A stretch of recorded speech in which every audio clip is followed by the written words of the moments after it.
On the afternoon of May 25th, 1979, American Airlines Flight 191 crashed shortly after takeoff from Chicago's O'Hare International Airport.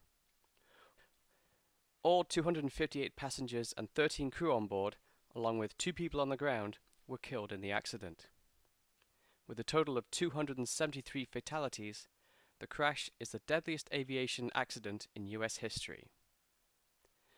The aircraft, a McDonnell Douglas DC-10, was on a scheduled flight to Los Angeles International Airport when the accident occurred. As the aircraft approached takeoff speed, engine number 1 detached from the left wing of the plane, taking a 3-foot or 0.9 meter section of the wing's leading edge along with it.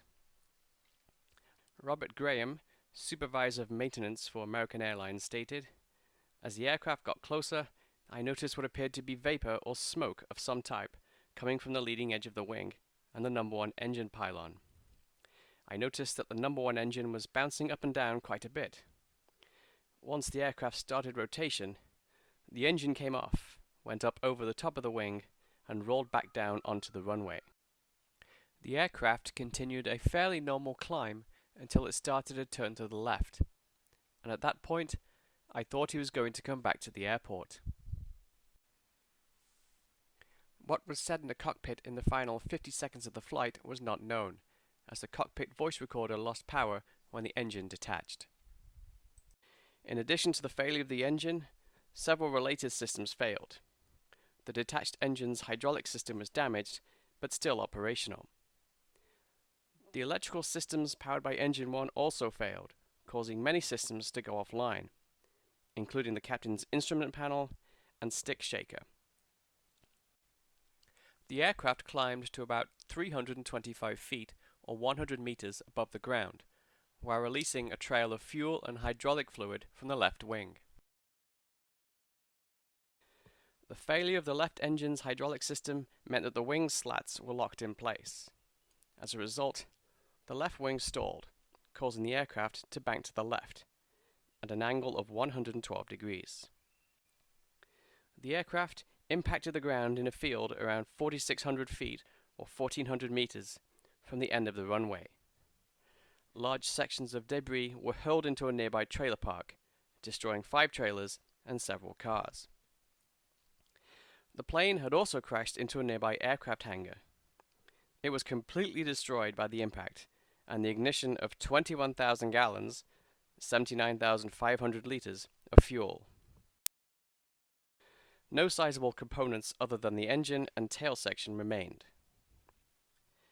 In addition to the 271 people on board Flight 191, 2 employees at a nearby repair garage were also killed, and 2 more were severely burned. Witnesses to the crash confirmed that the plane had not struck any debris on the runway. Investigators concluded that the accident must have been caused by some form of structural failure. The National Transportation Safety Board determined that the left engine's pylon had been damaged during an earlier engine change at the airline's maintenance facility, only months before the disaster. Standard engine removal procedure recommended by McDonnell Douglas called for the engine to be detached from the pylon first, before finally removing the pylon from the wing. However, American Airlines, along with other airlines, had developed a time-saving procedure that would remove both the engine and pylon as a single unit. This removal method involved using a large forklift. Positioning of the forklift had to be extremely accurate. If it was out of position, structural damage to the wing could occur.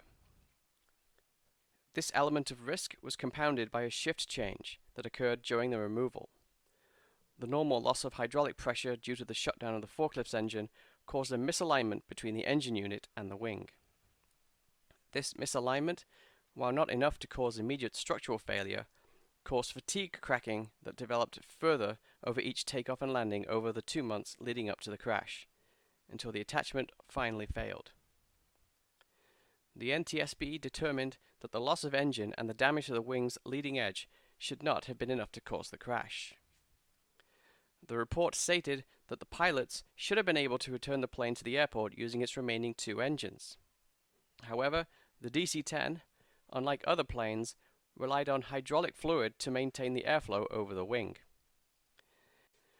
As the engine severed the hydraulic fluid lines, the resulting loss of pressure led to the wing's stall. The procedure of removing both the engine and pylon as a single unit was banned. Despite the drop in reputation, the DC-10 continued to have a long career as a passenger and cargo aircraft. A memorial to the victims of the crash was finally dedicated in 2011.